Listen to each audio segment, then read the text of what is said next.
Hello, good morning students. Welcome in my video lecture. Today in the class of BCA first semester of Language and Communication, we will study about the effective writing for business correspondence.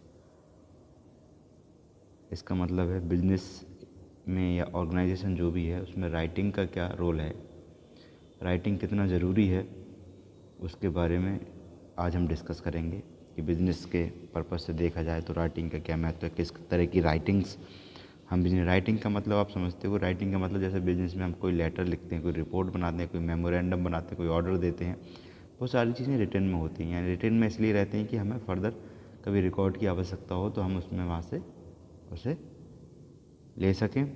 तो writing के बारे में हम देखते हैं।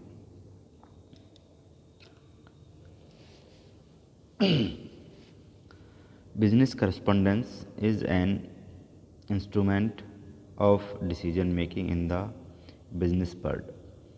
अगर business की बात करें तो जो करस्पॉन्डेंस होता है, यानी कि अब ऑर्डर्स का या ठीक है किसी भी रिप्लाई का, ठीक है, तो वो लेटर्स के थ्रू होता है। ठीक है, लेटर्स, रिपोर्ट्स, मतलब लेटर के थ्रू हमारा जो कॉरस्पॉन्डेंस होता है उसे हम राइटिंग कॉरस्पॉन्डेंस कहते हैं बिजनेस का। तो इनका कहने का मतलब है जो बिजनेस कॉरस्पॉन्डेंस है is an instrument of decision making, यानी कि ये डिसीजन मेकिंग का एक इंस्ट्रूमेंट है जिसके आधार पर हम कोई भी डिसीजन अपना ले सकते हैं किसी बिजनेस में भी।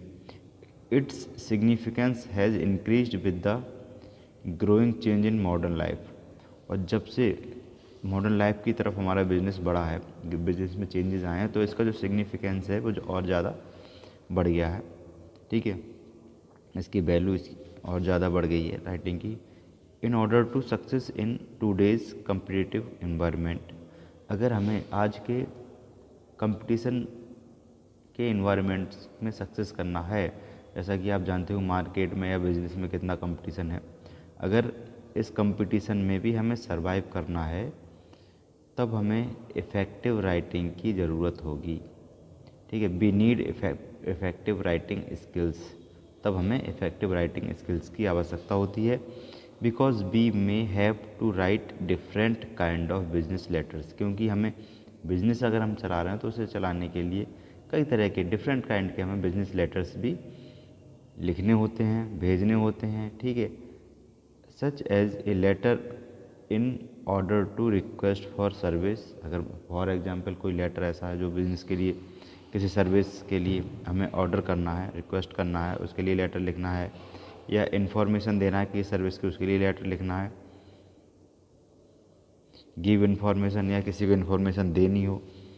ठीक है, रिक्वेस्ट फॉर एक्शन, किसी एक्शन के लिए रिक्वेस्ट करना हो, गिव इंस्ट्रक्शंस और गाइडलाइन, किसी को इंस्ट्रक्शन देनी हो या गाइडलाइन देनी हो, एक्सप्रेस एन ओपिनियन, कोई ओपिनियन एक्सप्रेस करना हो, रेनफोर्स बिजनेस रिलेशनशिप को मजबूत करना हो, मेंटेन गुड पब्लिक रिलेशंस और मोटिवेट एंड परस्यूट पीपल। ठीक है, बिजनेस रिलेशनशिप को मेंटेन करना हो या लोगों को मोटिवेट करना हो, तब हमें इफ़ेक्टिव बिजनेस राइटिंग की आवश्यकता होती है, और ये नेसेसरी भी है आजकल के मॉडर्न बिजनेस के हिसाब से अगर हम बात करें तो। पर्सनल एंड बिजनेस लेटर्स क्या होती हैं, इसमें सबसे पहले हम बात करेंगे लेटर्स से पहले पर्सनल और बिजनेस लेटर होते क्या हैं, अंतर क्या है इन दोनों में, पर्सनल लेटर्स में और बिजनेस लेटर में। A personal letter is an informal letter in the form of a private dialogue.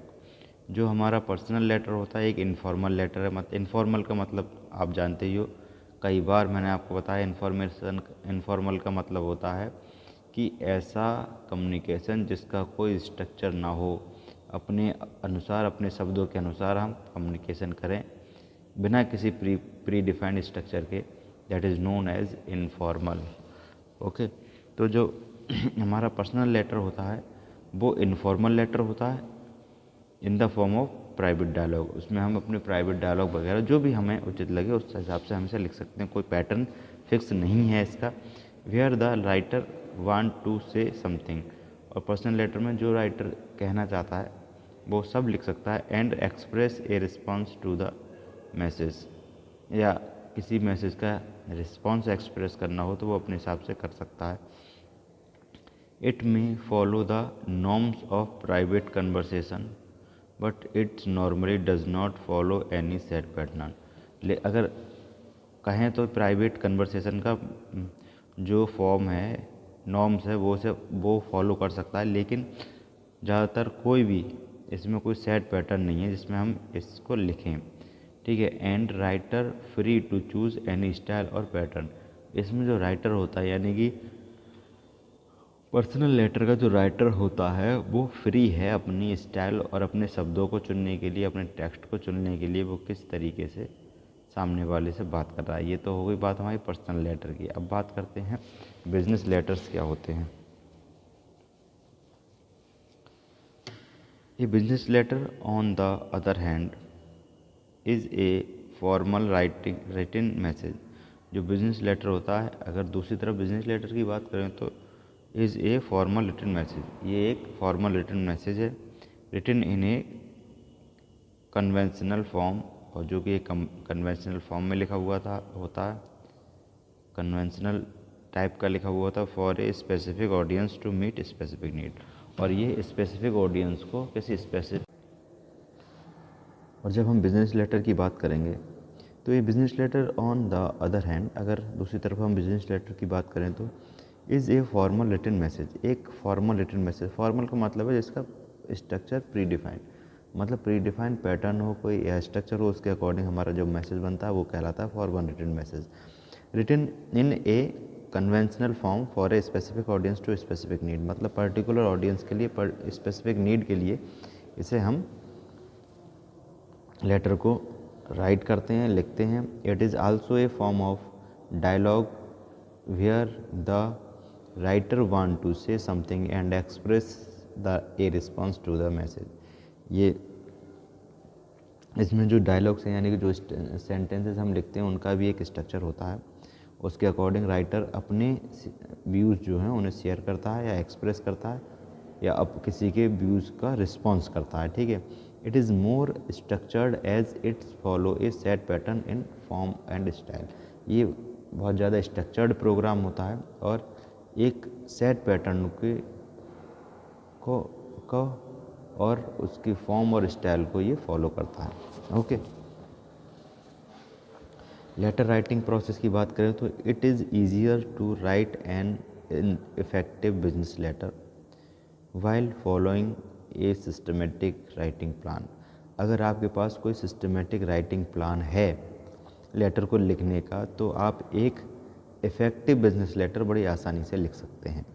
ठीक है। Letter writing is a typical composition process, एक टिपिकल कंपोजिशन प्रोसेस है ये letter writing, that involves prewriting and post writing, that involves prewriting, writing and post writing. तो letter writing process में 3 हमारे process include रहते हैं। वो कौन कौन से हैं? Pre writing, writing and post writing. अब अगर हम प्री राइटिंग की बात करें तो इसमें हम देखेंगे कि pre writing involves audience analysis. ठीक है। प्री राइटिंग में क्या क्या चीज़ें इन्वॉल्व होती हैं? ऑडियंस एनालिसिस, यानी कि हम ये देखें कि जो हमारी ऑडियंस है वो कैसी है, यानी कि जिसके लिए हम लेटर लिख रहे हैं वो कौन है। तो ये ज़रूरी है पहले एनालिसिस करना। उसके बाद पर्पज़ आइडेंटिफिकेशन, या जो लेटर हम लिख रहे हैं उसका पर्पज़ क्या है, लिखने का मोटिव क्या है, पर्पज़ क्या है। स्कोप डिटर्मिनेशन, इस जो लेटर लिख रहे हैं इसका स्कोप क्या है। ओके। ये भी चीज़ें देखी जाएंगी, ये भी हम प्री राइटिंग में इन्वॉल्व रहती हैं कि स्कोप क्या है इस लेटर का। And analysis of the action desired, और इस लेटर के रिगार्डिंग किस एक्शन की ज़रूरत है या कोई सर्विस की ज़रूरत है वो उसका एनालिसिस करना। The writer should bear in mind the key word APSA। जब राइटर एक लेटर लिखने वाला हो तो उससे पहले उसे कुछ कीवर्ड्स हैं उन्हें दिमाग में रखना है। वो क्या है? APSA। इसका मतलब है A for audience, P for purpose, S for scope, A for action.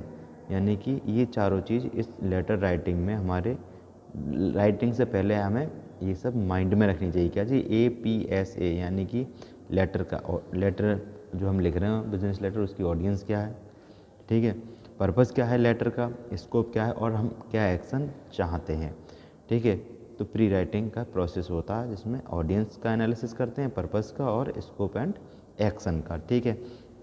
अब हमारा आ गया राइटिंग पार्ट।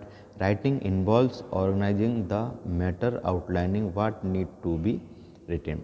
राइटिंग पार्ट में क्या चीज़ इन्वॉल्व होती है कि मैटर की, मतलब राइटिंग क्या लिख रहे हैं, जो भी मैटर है हमारा वो क्या है, यानी लेटर का जो मैटर है वो क्या है, and writing the first draft, और उसका जब फिर उसका फर्स्ट ड्राफ्ट लिखते हैं। Several writing strategies may be used, कई राइटिंग स्ट्रेटजी उसमें यूज होती हैं, which includes brainstorming, free writing and mind mapping. इसमें कई राइटिंग स्ट्रेटजी होती हैं, कौन कौन सी, brainstorming, free writing and mind mapping. Brainstorming is a planning technique in which you list ideas as they come to your mind, ठीक है। Brainstorming क्या है, एक प्लानिंग टेक्निक है जिसमें आप अपने आइडिया जो तुम्हारे दिमाग में आते हैं उसको हम लिस्ट करते हैं कि क्या क्या आइडिया इस लेटर के रिगार्डिंग हमारे दिमाग में आए हैं। Whereas free writing is a process that allow to express your idea without worrying about spelling, grammatical mistake और ऑर्गेनाइजेशनल प्रॉब्लम। और इसमें जो फ्री राइटिंग का मतलब है बिना ग्रामेटिकल मिस्टेक और ऑर्गेनाइजेशनल प्रॉब्लम की परवाह किए हुए, स्पेलिंग की मिस्टेक की परवाह किए हुए हम अपनी राइटिंग करते हैं। And mind mapping is a cluster technique that take advantage of your mind's natural ability to organise information. और माइंड मैपिंग क्या है, एक क्लस्टरिंग टेक्निक है जिसमें आप अपने दिमाग का इस्तेमाल करके, अपनी नेचुरल एबिलिटी का यूज़ करके लेटर को कितना अच्छा बना सकते हैं, कितने अच्छे तरीके से ऑर्गेनाइज कर सकते हैं, ये हमारी कहलाती है माइंड मैपिंग, ओके। अब पोस्ट राइटिंग की अगर बात करें तो once the first draft has been written, जब फर्स्ट ड्राफ्ट हमारा लिख जाता है उसके बाद क्या होता है, इट शुड बी रिवाइज्ड। वो जो ड्राफ्ट है फर्स्ट बार रिवाइज्ड होता है, यानी संशोधित होता है, एडिट होता है, ठीक है, उसमें चेंजेस किए जाते हैं। एंड एवेल्युएटेड, और उसको एवेल्युएट करते हैं, मूल्यांकन उसका किया जाता है, यानी कि रिवाइज्ड होगा, एडिट होगा और एवेल्युएट होगा। Revising is the process of improving the content, यानी कंटेंट को का जो लेआउट है उसे इम्प्रूव करने के लिए हम रिवीजन का यूज़ करते हैं। The layout and the sentence structure, ठीक है, जो लेआउट है और सेंटेंस का स्ट्रक्चर वो हमारा आ जाएगा, कौन से पार्ट में आ जाएगा, revising. While editing involves correcting in its grammar, यानी ग्रामर में कोई मिस्टेक होगी तो वो हमारी एडिटिंग पार्ट में क्लियर हो जाएगी।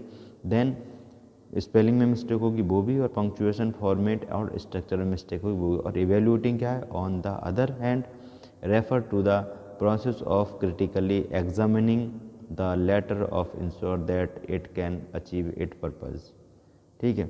और ये जो इवेल्यूएशन है वो ये देखता है कि जो लेटर हम जिस पर्पज़ के लिखा जा रहा है वो अपने पर्पज़ तक पहुंचेगा, उस पर्पज़ को अचीव कर पाएगा या नहीं कर पाएगा, ये कहलाता है इवेल्यूएशन।